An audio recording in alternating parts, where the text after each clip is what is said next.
the Royal Gelatin Hour, directed by Rudy Vallée. Royal and Rudy invite you to listen tonight to the finest cast we have ever assembled. Tonight's stars, Noel Coward, Gertrude Lawrence, Ed Wynn, Eddie Peabody, the Don Cossacks, John Gunther.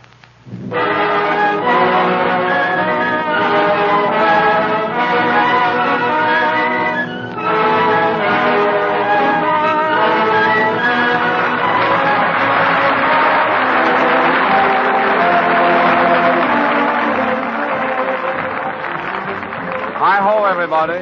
This is Rudy Vallée and Company. Superlatives, as Graham hinted, are in order this evening. A fortunate series of circumstances permits us to present what looks from here like the most attractive list of acts we have gathered together in many a moon. Let's run over the names and numbers again, Graham. First, Noel Coward and Gertrude Lawrence. the brilliant English actor, playwright, composer, with England's finest comedian in a comedy sketch from the current Coward Broadway attraction, tonight at 8:30. With them is Walter Pelletier of their company. Ed Wynn, the perfect fool. In a dash of perfect foolishment, assisted by the ubiquitous McNamee. Ubiquitous? Meaning omnipresent, existing everywhere, always hanging around. Thanks. Next, Eddie Peabody, the ubiquitous banjo player. where fingers seem at least to be everywhere when he has that banjo on his knee. The Don Cossacks.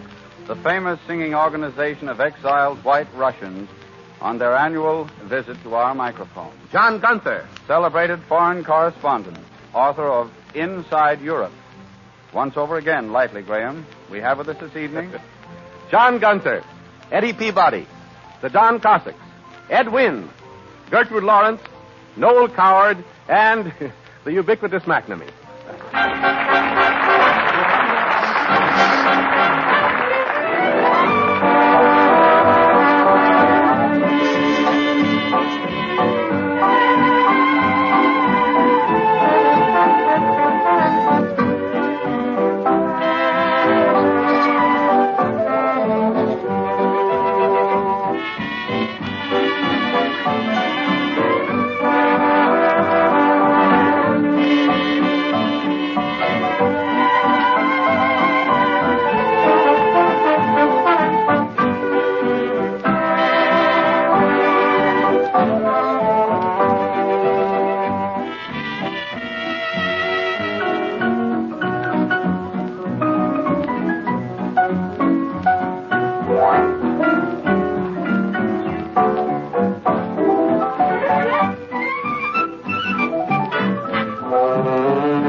I'm in a dancing mood, a gay romancing mood whenever I'm with you.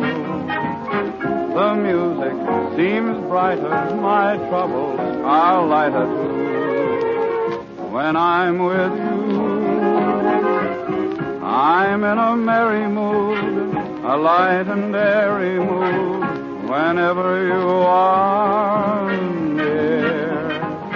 I feel like a feather when we dance together, dear. So let me hear, I want to hear a rhythm that has a trick in it.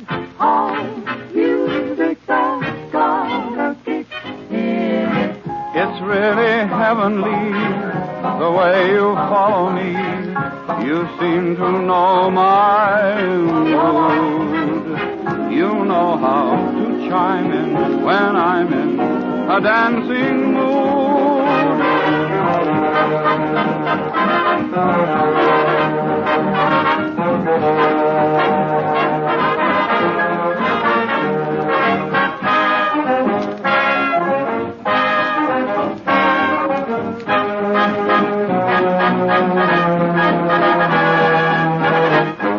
With war clouds again piling up in ominous thunderheads on the European horizon, with a dozen war machines in gear and ready to go at the drop of a hat, we bring you a man who knows, perhaps better than any other, the story behind the story and the headlines of despair that reach us out of Europe these days. He is John Gunther, one of the world's ablest newspapermen. For many years, foreign correspondent of the Chicago Daily News. Author of the current bestseller, Inside Europe. He knows the men behind the news, the captains and the kings, the ministers and the dictators, the cast of characters in the drama of diplomacy and death. Mr. John Gunther, author of Inside Europe.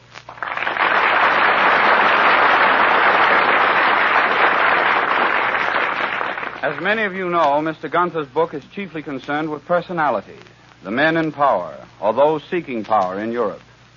What most impressed you about these men, Mr. Gunther? As a group, I mean. If any general remark is possible, Mr. Vallée, it's this somewhat unstartling one.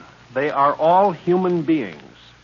Behind the headlines are policies, and behind the policies are men. These men, even the sternest of the dictators, have colds in the head just like the rest of us. They have to eat and drink. They have, most of them, friends, families, hobbies, secret ambitions, private sorrows. And their early careers, before they reached international eminence, almost always were surprising. For instance, perhaps you can tell me what great modern minister of finance once wrote songs for musical comedies. No, I'm afraid I can't. It was none other than Dr. Schacht, the juggler of the German Reichsbank. Another finance minister with a whimsical sideline is Mr. Neville Chamberlain, Britain's Chancellor of the Exchequer. Mr. Chamberlain loves birds as well as budgets. During a desperately serious financial crisis a few years ago, he wrote a letter to the Times announcing that he had just seen a bird known as a gray water wagtail in a London park. That ended the crisis, I suppose. It probably helped. To get back to the early careers of the great and the near great, I suppose everyone knows that Maxim Litvinov, the Russian foreign minister, worked for years as a clerk in a publishing house in London. He met Lenin for the first time in, of all places, the reading room of the British Museum. Then there is Senor Largo Caballero, the Spanish prime minister. He was a house painter by trade. Adolf Hitler was once a house painter, too, wasn't he? Yes, I believe so, but he probably isn't exactly proud of that. He wanted to be a serious artist at one time, but he was refused admission to an art academy in Vienna before the war. Signor Mussolini, as you know, used to be a newspaperman himself after he got tired of teaching school for $10 a month. Joseph Stalin, on the other hand, once studied for the priesthood. What would you say are the outstanding differences between Hitler, Stalin, and Mussolini, Mr. Gunther? Once I wrote that people worshipped Hitler, feared Mussolini, and respected Stalin. Or you could put it that Hitler rules by emotion. He is a sort of prophet. That Mussolini rules by intellect. Whether you like him or not, he is an extremely intelligent man. And that Stalin rules by power of will and character.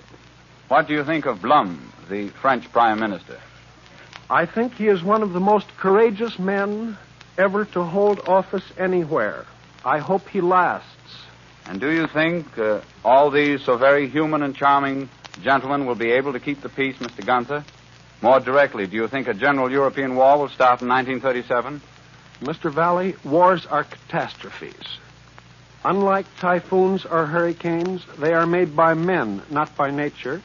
But like typhoons and hurricanes, their arrival is almost unpredictable. It seems to me that no power, not even the fascist powers, want war at the present time. A war, if it comes, will be the result of some disastrous accident. What do you think will be the eventual outcome in Spain?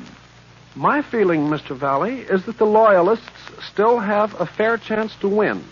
It all depends on how many German and Italian troops come to the aid of the rebel chieftain, General Franco. If there is hope for peace in Europe, in what direction does it seem to lie? I think, Mr. Vallée, it lies in cooperation among the great democracies, America included. To get back to personalities, Mr. Gunther, what is your own hobby? People, Mr. Vallée, particularly fantastic people. people like my friend, the Macedonian terrorist, who kept a rose farm in the Valley of Roses and who languished there sniffing rosebuds between assassinations. And is he your favorite person? No. I prefer my friend, the chief of police of Zagreb, Yugoslavia. This gentleman keeps his own tonsils pickled in a jar on his desk. Next to Gracie Allen, I like him best. If you ever get picked up for speeding in Zagreb, Mr. Vallée, just mention my name and compliment the chief on his pickled tonsils. I'll do that, Mr. Gunther, although I never drive fast in Yugoslavia. Thanks for the tip anyhow, and thanks for a very informative 5 minutes. Thank you, Mr. Vallée.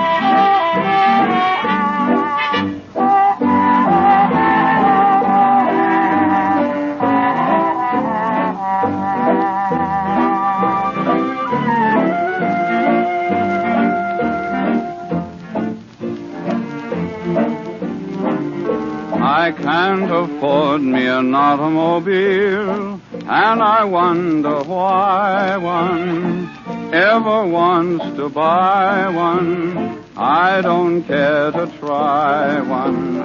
I never flew in an aeroplane, and I'll never fly one, for I ain't crazy for speed.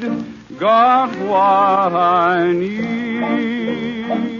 My little mule wagon, traveling the dusty road. It never gets weary, carrying this here load. I'm happy and whistling when I am to and fro aboard my little mule wagon, traveling the dusty road. Go slow, little Jenny, go slow, little Jenny. You know, little Jenny, I've got plenty of time. The sun is a-smiling, my heart is a-singing. I sing and I laugh, 'cause nobody's half as glad as I'm a-riding my wagon over the countryside. We never go nowhere, only to take a ride. Along about sundown, I'm at my journey's end, aboard my little mule wagon, that is my only friend.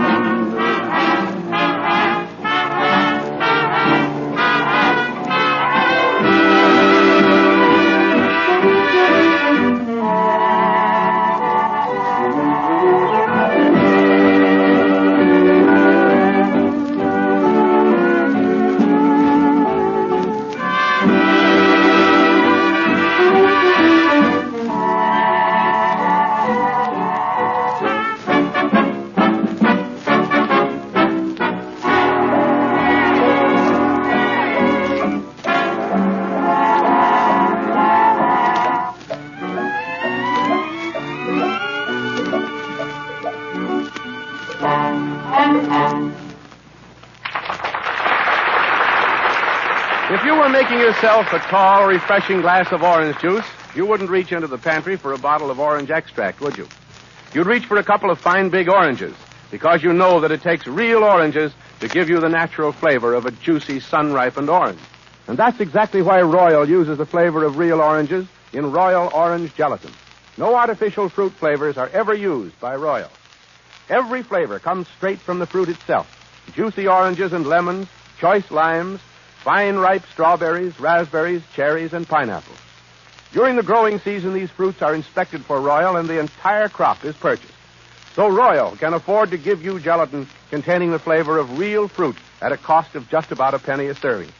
And the gelatin used by Royal is the finest that money can buy.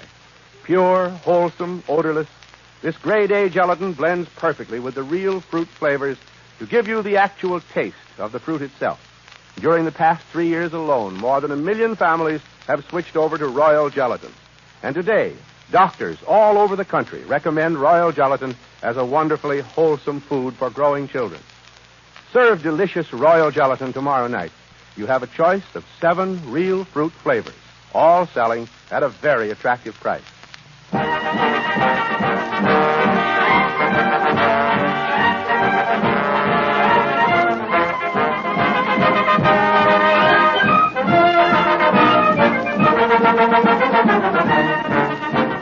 Mr. Irving Caesar's latest, Saskatchewan, with an interpolation from the Pink Lady of that lovely melody and lyric, By the Banks of the Saskatchewan.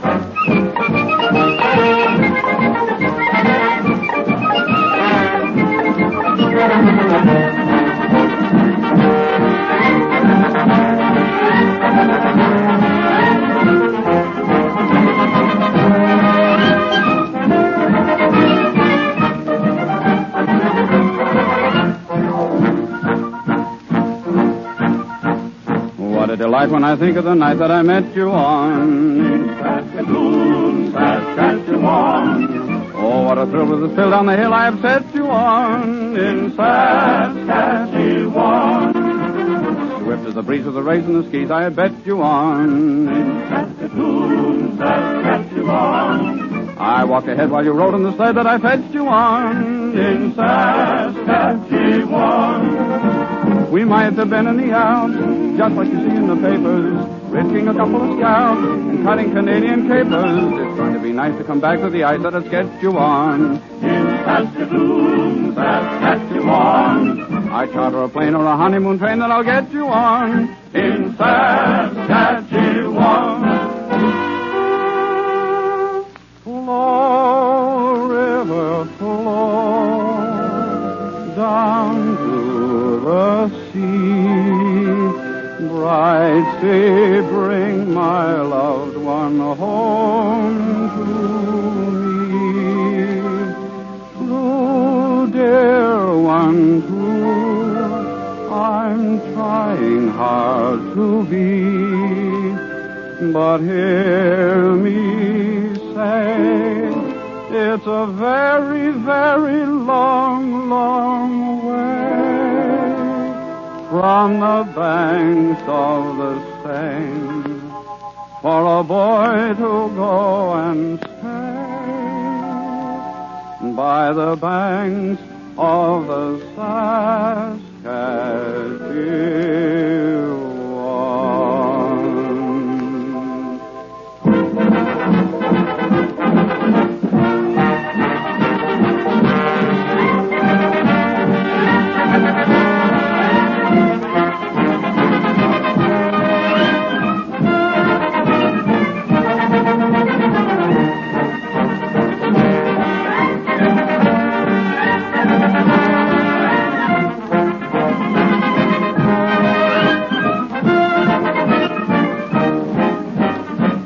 In the Alps, just like you see in the paper, risking a couple of scalps and cutting Canadian capers.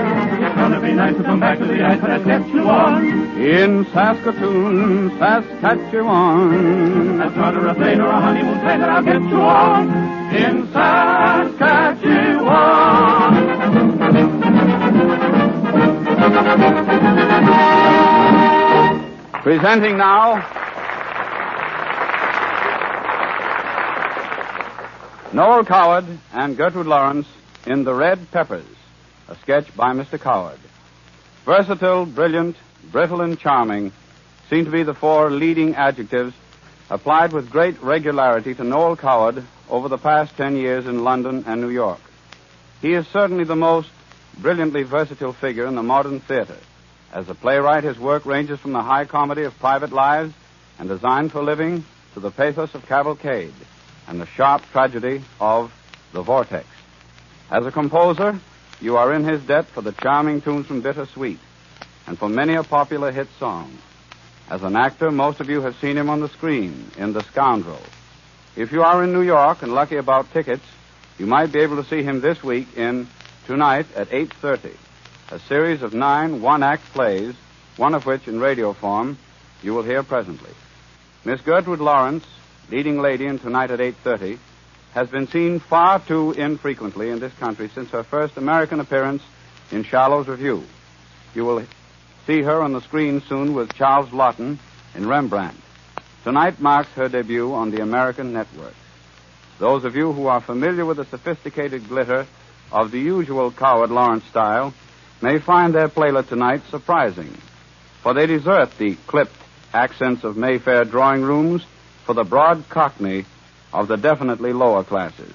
They'll tell you more about that, however. We are proud to present Noel Coward and Gertrude Lawrence.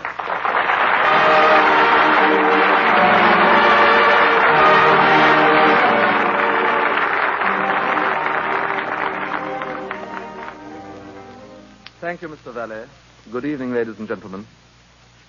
Our sketch tonight requires, I think, some slight explanation for an American audience. It's about the 2 red peppers, George and Lily Pepper by name, a small-time music hall turn, or vaudeville act, playing the provincial houses.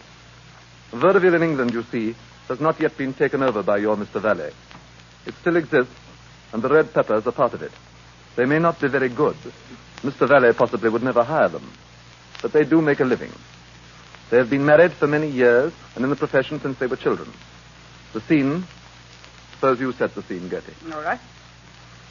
The scene is the stage and later a dressing room in a north of England music hall, a vaudeville house in a provincial city, a town about as large as, say, Reading, Pennsylvania.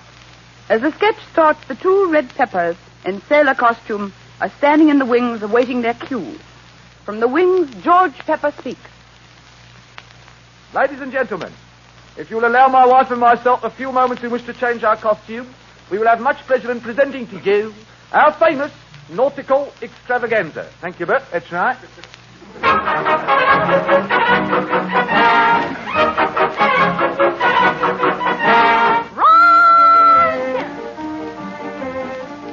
Now we are. Oh, hello, Cock. How are you? What? Yeah. Oh, what a lot of people. Must be a training. Oh, what's to be done with the drunken sailors, so the saying goes. We're not tight, but we're none too bright, great Scott, I don't suppose. We've lost our way and we've lost our pay, and the mates will think complete. We've been and gone and lost the blooming fleet. Has anybody seen our ship, the HMS Peculiar? We've been on shore for a month or more. When we see the captain, we should get what for. Heave home, my hearties, sing glory, hallelujah.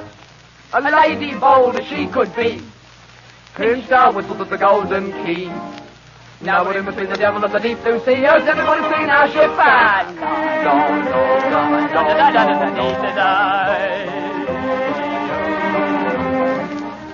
Here, Jack. What? Who was that lady I saw you walking down the street with the other day? That was no lady. That was my wife. Wait for it, wait for it, wait for it. Jolly songs and stories. That's right, That's sir. right. Listen, was that your little dog I saw you walking down the high street with on Monday morning at 10 o'clock? Yes, Jack, that was my little dog you saw me walking down the high street with on Monday morning at 10 o'clock. What's his name? Fruit sauce. What do you mean, fruit sauce? Ask him, he knows. Keep it clean, keep it fresh, keep it fragrant. That's right. That's right. Hey, Jack, where was you last night? Where was I last Where night? was you last night? Cemetery. Oh, blimey, anybody dead? All of us. Hooray! That's a place for a minute, that's a place for a minute. Yeah, Charlie. I got little to ask you. You got a little to ask me, Jack? That's right. All right, Jack, little. Why he's getting up at 6 o'clock in the morning like a pig's tail? I don't know, Jack. Why is getting up at 6 o'clock in the morning like a pig's tail? Twirly.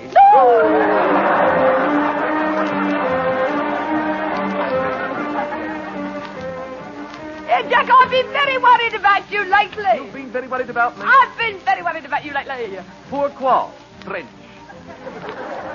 I don't know, I heard you had any noise. You heard I had a noise? I heard you had any noise. Don't speak of it. Don't speak of it. Why not? It annoys me.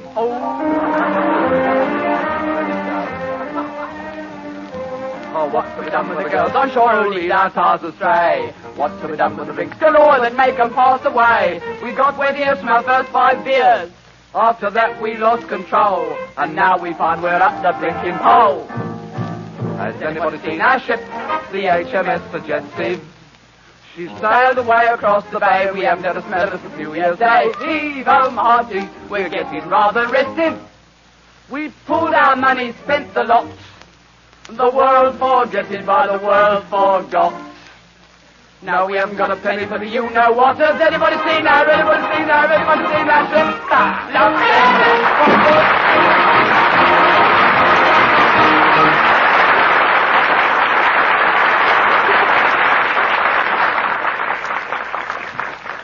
Oh, dear. Now then. Oh, now then what? Now then what? I don't know what you're talking about. Oh, you don't you? No, I don't, so shut up. Suppose you don't know you mucked up the old exit. Well, it wasn't my fault. I suppose you didn't drop your telescope, did you? Having dropped it, you didn't have to go back for it. Leaving me to prance off all by myself. Well, the exit was too quick. Same as what it's always been. It was too quick, I said. It's been too quick the whole week. The old number's too quick. Bert Bentley takes that number at exactly the same tempo as he's always Oh, done. you and your Bert Bentley. Just because he stands your Welsh rabbit at the Queen's, you think he's Rudy Vallée. Bert Bentley's the finest conductor in the north of England, and don't you make any mistake about it. Best conductor, my foot. I suppose he thinks it's funny to see us leaping up and down stage like a couple of greyhounds. If you're a greyhound, I'm Fred Astaire. Ah, you're Fred Astaire, all right, with a bit of pavlova thrown in. Yeah, you're wonderful. You are, and you can't do except behave yourself like a gentleman. Oh, so expect me to behave like a gentleman, do. That's a good one coming through. I will. Shut up. You make me I tired. make you tired. I suppose it's me mucked up the exit. I suppose it's me dropping me blasted telescope. Now, look here, George Pepper. And you stop George Peppering me.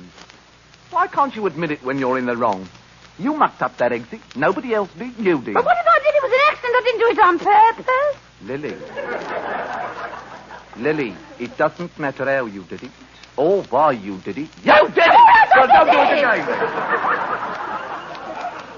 again. What's on now? Mabel Grace. She's nearly finished. Well, she's been finished for years as far as I'm concerned. Mabel Grace is an artist, and don't you forget it. She may be a bit long in the tooth now, but she's a bigger star than you'll ever be, so there. Oh, you make me sick. Sucking up to the top liners. Who sucks up to the top liners? You do. Look at Irene Baker. And what's the matter with Irene Baker? Well, when last heard from, she was falling down drunk at the Empire Artley Pool. That is a dirty lie. Irene never touches a drop till after the show, and well, you know it. Irene. Was Miss Baker this and Miss Baker that the last time you saw her? That's all you know. Oh, trying to make me think you got off with her, eh? Oh, what a chance. Oh, shut up, nagging. Irene. Listen, if a day ever dawns when you can time your laugh like Irene Baker does, I'll give you a nice red apple. Time to laugh. That's a funny one. The fat little laughs I get when you write the gags. If you're dissatisfied with your material, you know what you can do with it. I know what I'd like to do with it. Can't even do a straight walk-off without balling it up. Oh, we're back again at that, are we? Yes, we are, so there. Now, look here, just you listen to me a minute. Well, I've been listening to you for 15 years. One more minute won't hurt. Oh, is that so? Well, I'm sick of you and the old act. It's lousy anyway. Lily, the act was good enough for my mum and dad. It's good enough for you. Yeah, well, things have changed, you know, a bit since your mum and dad's day. There's electric light now and telephones. A little invention called the moving pictures. I mean, no one wants to see the red peppers for 3 bob when they can have Garbo for 9p. That's just where you're wrong, see? We're flesh and blood, we are. Public would rather see flesh and blood in it, ain't a cheesy photograph. Put Garbo on a Saturday night in Devonport and see what had happened to her. Ah, you ought to know. Look what happened to us. It wasn't Devonport, it was Southsea. Well, wherever it was, the fleet was in. I think the act's so lousy, it's a pity you don't rewrite some of it. Ever tried going into St. Paul's and offering to rewrite the Bible? Oh, very funny.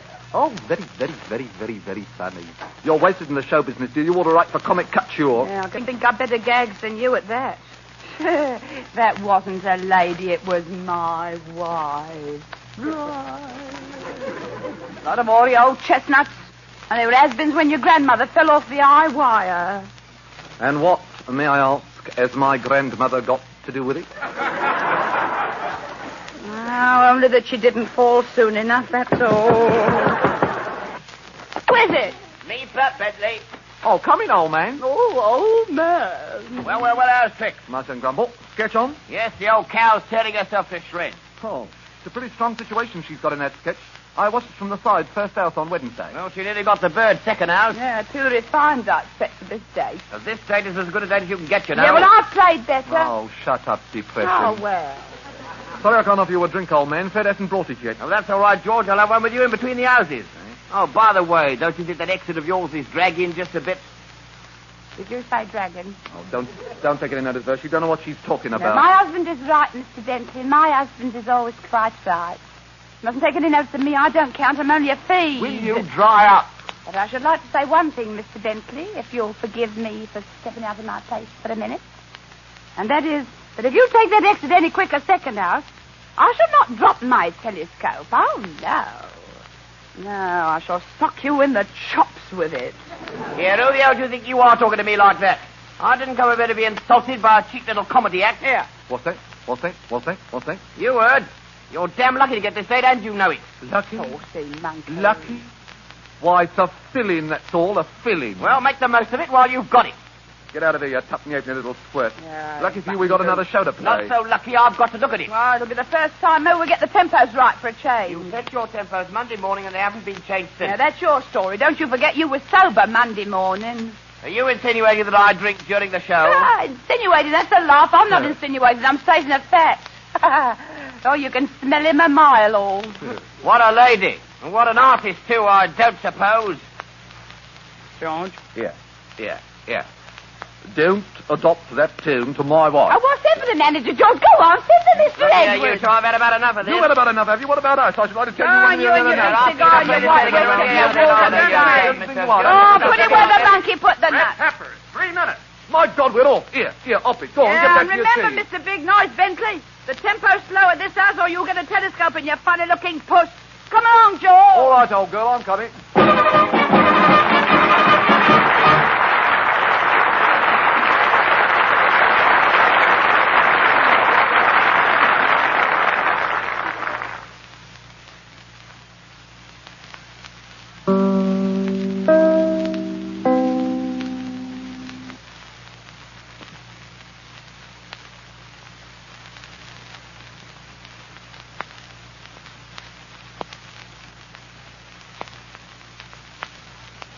Thank you, Miss Lawrence and Mr. Coward. I hope the tempos were okay. The Royal Gelatin Hour continues with Ed Wynn, the Don Cossacks, and Eddie Peabody, all eagerly awaiting their turn at your loudspeaker. Small Mr. Peabody, one of my old pals, is one of our favorite people. We've had him around once every year, I think, since the variety show began. He gets more showmanship out of a banjo, we believe, than Rubinoff does out of a fiddle. This is Eddie, playing with all my heart, with all his heart.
Next, an example of what 10 expert fingers can do when confronted by a banjo in a minor classic. Eddie Peabody plays Poet and Peasant Overture.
Dancing, it's time for romancing, for just we two.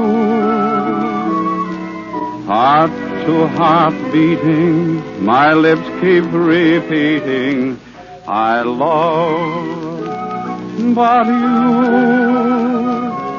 Dreams of the future arise into little blue little eyes. Sweetheart, let's grow old together.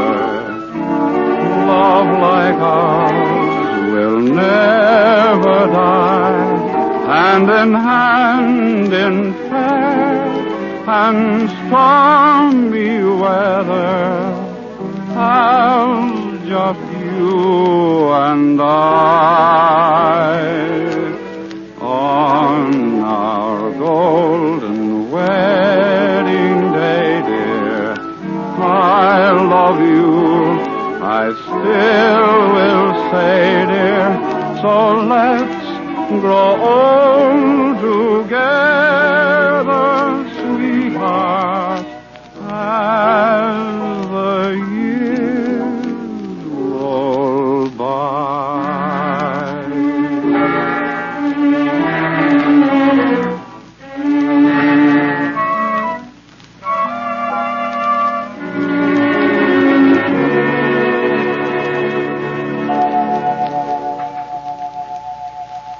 If you're like a great many women, you haven't served homemade chocolate pudding very often, just because it's been such a troublesome dessert to make. You've had to mix and measure the various ingredients, cook the pudding for half an hour, and even then it might turn out lumpy and starchy tasting. But now there's no reason why every woman can't serve delicious chocolate pudding as often as she wants. Because now you can buy Royal chocolate pudding, smooth, creamy chocolate pudding that tastes better than homemade and costs less to serve. And Royal chocolate pudding is no trouble at all to prepare. No double boiler is needed. You simply empty the package into a saucepan, add milk, and bring to a boil while stirring. In 5 minutes, your pudding is completely cooked, smooth as velvet. Royal chocolate pudding is made with arrowroot, a superfine starch. Arrowroot makes your pudding smooth, cooks fast, digests easily. No wonder Royal chocolate pudding is such a wholesome dessert for children. Royal pudding comes in 2 flavors, chocolate and vanilla. It sells for the same attractive price as Royal Gelatin. Get several packages tomorrow. Royal pudding is now being featured at your grocer's.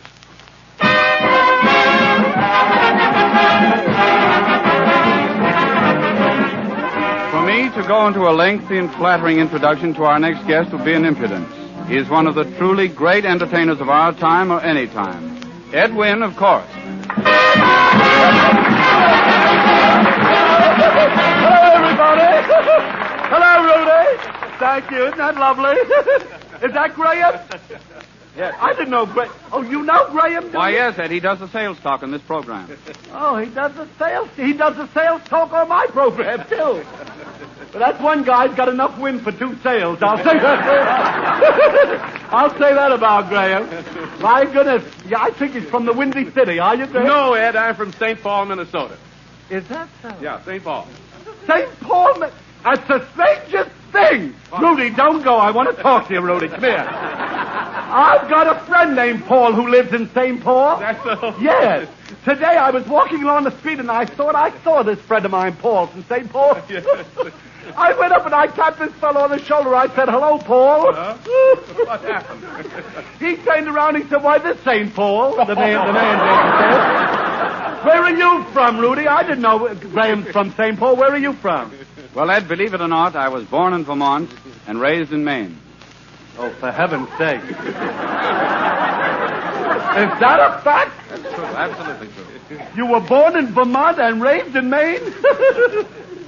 How old were you before you came to this country the first time? Well, I only asked.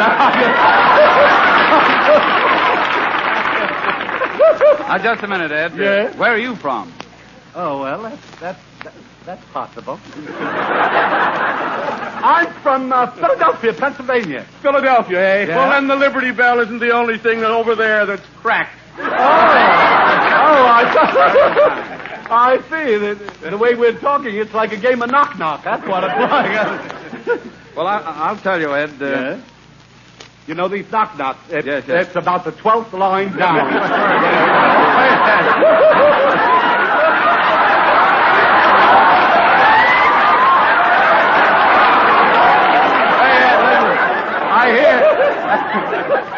I hear you've invented a new game called... I didn't hear that, Rudy. I'm enjoying this. Ed, I hear you've invented a new game called Bye-Bye. How That's do a you new play? game? Yes. How do you play it? Oh, it's such a silly game I've invented, this bye-bye game.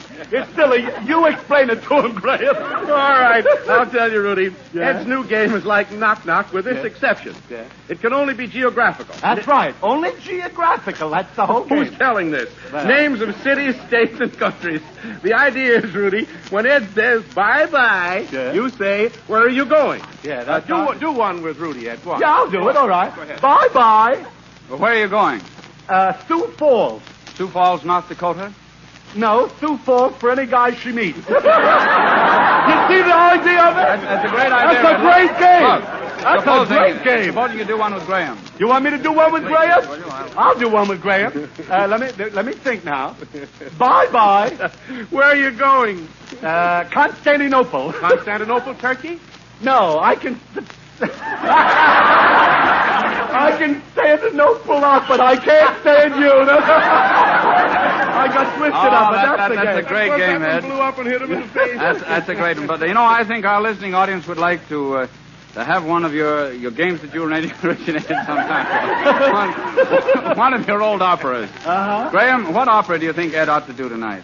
Do you want me to revive an opera? Wait a minute. He did one in 1932, I think it was. I'll never forget. What was that? The opera Carmen, Ed. Come on. Carmen? The old opera Carmen in 19... I'll revive it. I'll do it. I'll do it. I'd love to do it. Look, wait, Rudy. I'll tell you. See, I'm your guest, you see. So you've got to be a perfect host. This is the first time. You'll have to sing the song between the first and second acts to make the opera realistic. Rather fresh guess, don't you think, Graham? No. All right. He's trying to get back at me. Now, will you do it now, Want me Rudy? to sing? You sing that famous tobacco song from Carmen there. Which one is that? No one could sing it like you. It's the cigar song. Corona, Corona. You sing that. All right, Ed. You sing that, will you? All right. Now, don't go, Rudy. Well, as the curtain goes up on the opera Carmen, we see Carmen herself. Isn't that interesting? Beautiful, Ed. Beautiful. Isn't that wonderful? Yes, it is. Graham? Yeah. Now, we see Carmen, Yeah. and she has on a Spanish shawl. And that shawl she has on, you see? Yeah. And you see Carmen, and she's very thin. She is so thin, she's just like a bone. Just like a bone. In fact, her own dog buried her 3 times in 1 week. Look, Graham, Yes, go this ahead. is very interesting. All right. Now, you know, the whole opera of Carmen is about gypsies. Yes. Gypsies are not very clean people, you know. Well, Ed, what do you mean? They don't wash themselves? Oh, yes, they wash clean, but they dry dirty. You know what one of those cigarettes. But in the first scene, Carmen says to her father, he says, Papa? She says, Papa, your wash is back. Yeah. She says the laundry refused it. Now, her father, you see, her father is the king of all the gypsies. Yeah. And she and her father, Graham, are 2 of a kind. Well. They were cast in the same mold. How's that? Well, he's a little moldier. But here's the point. Now, it seems that he loves fish. He's very fond of mussels, you know. Muscles. He's an old man, and he loves to... And you can see him. He's bound for the river where he's going to fish for these mussels. Yes. And the next scene in the opera shows the muscle-bound old man going to the river, you see. So, Graham, the king returns with a fish. Uh-huh. Just as he sits down, a cat jumps on a table and eats the king's fish. Oh. This makes the king mad. So to get back at the cat, the king goes over to the cat saucer and drinks the cat's milk. Wait a minute.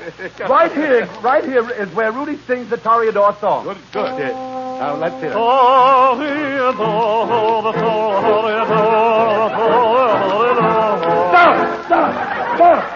Stop. On that note before the last one is where the curtain goes up on the second act. You see,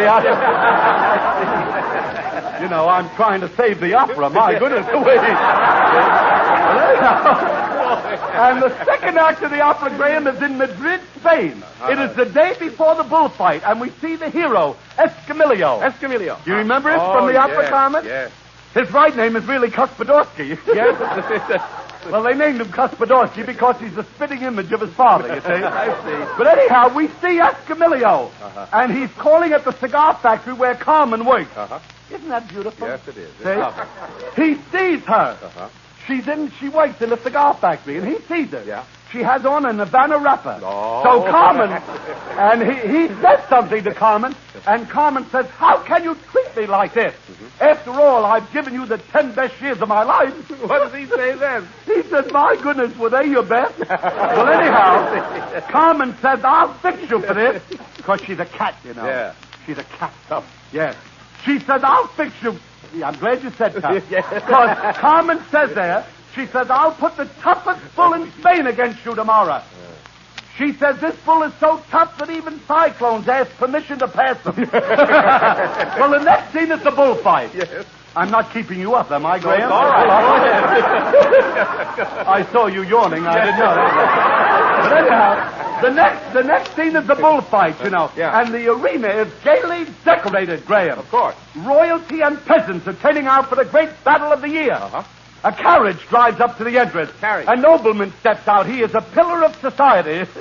The crowd knows this, and they lean against him. But anyhow, this great nobleman, Graham, you know who it is? Who is it? The Earl of Wintergreen. It is.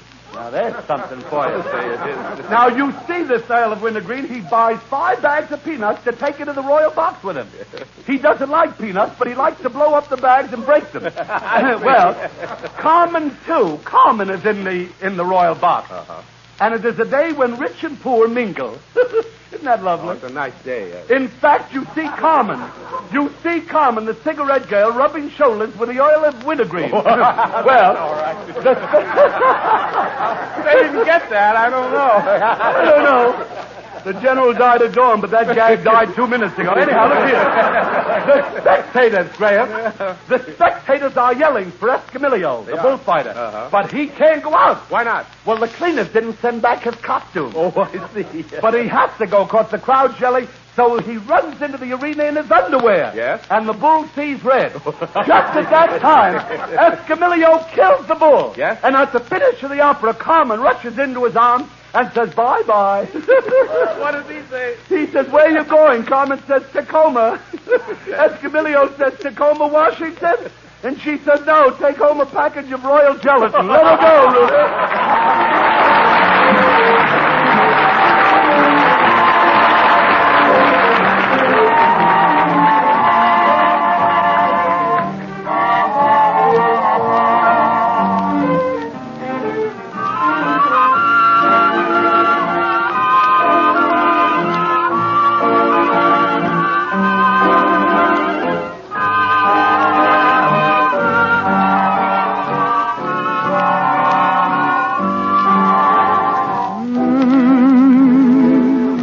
There's something in the air that warns me to beware tonight. There's something in the air.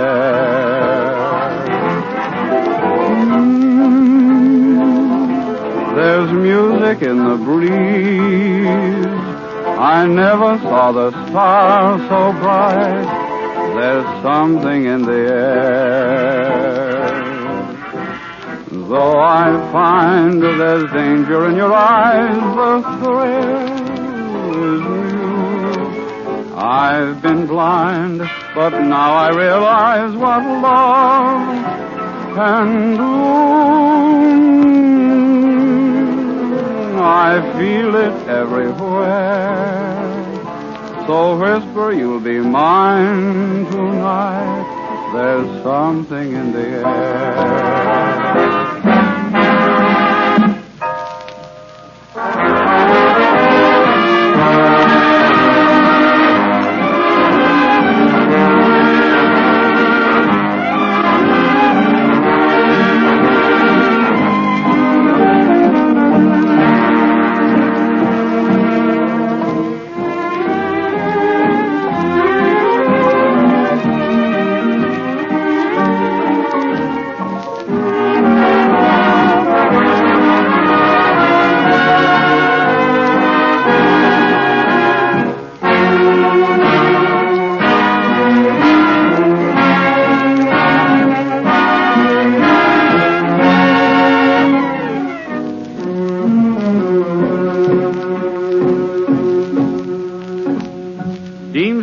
Spoke of them as the best chorus I've ever heard or hoped to hear. 36 husky Russians, ex-officers in the Tsar's Imperial Army, exiled forever from their native land. Our annual visitors, the Don Cossacks. They were organized in 1923 in a prison camp near Constantinople, and they have wandered across the face of the earth ever since with an en voyage written across their League of Nations passports. Now at last they have found a homeland. Only recently, they applied as one man for American citizenship in Washington. And just this morning, each received his first papers. The Cossacks of the Don, under Serge Zharov, sing a hymn from the liturgy of the Russian Church. We sing of thee, O Lord.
of the Kuban Cossacks, a war song. Very freely translated, it goes, crush, kill, show no pity to the Turk. Cossacks of the Kuban go forth to war without fear.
Graham, just a minute, Ed, please. I want to talk to you. Just a minute, Mr. Wynn. Oh, yes. Do you think that you could make a cherry pie with artificial cherry flavor that would taste as good as one made with real cherries? I never gave it a thought. Well, naturally you don't. Because you know that no synthetic cherry flavor ever made could taste as good as real cherries. What's that, Graham? That's what are you why the talking flavor about? of from 35 to 50 fine, ripe cherries goes into every single package of Royal Cherry Gelatin. 50 cherries in one package of gelatin? And this is no ordinary cherry flavor. That's extravagance, if you ask me. It comes from a special combination of fine Morello and Dalmatian cherries. Think of that. This combination is used exclusively because experiments have shown that it produces the finest cherry flavor. What's that? And what about the other Royal Gelatins? Well, I don't know what he's talking about. they're all made the same way. What's with that? real flavor. Yes. I want to see Never a little with later, synthetic you see. substitutes added. Cheapen the product. No, I'll listen, Graham. These choice fruits come to Royal at the very peak of their flavor. Think of They that. are purchased right in the fields where they are grown. What do they cost? For this reason, Royal can afford to give you real fruit flavor at a cost of only a penny a serving. 1 penny a saving for gelatin? That's as cheap as Social Security, Graham. And the gelatin used in Royal is grade A. Yes. It is odorless, pure, wholesome. No wonder you can always depend on Royal Gelatin for No. the only flavor you want. That's right. The true natural flavor of the fruit itself. Wonderful. Royal Gelatin is available in 7 delicious fruit flavors. Any chocolate? Lemon, orange, lime, strawberry, raspberry, cherry, and pineapple. No chocolate there. Buy some tomorrow. Yeah. And be sure you get the genuine. Look for the name Royal on the package. What's the name? Royal. Royal. I mean, what's the name of the gelatin? Royal? Royal. I like chocolate myself.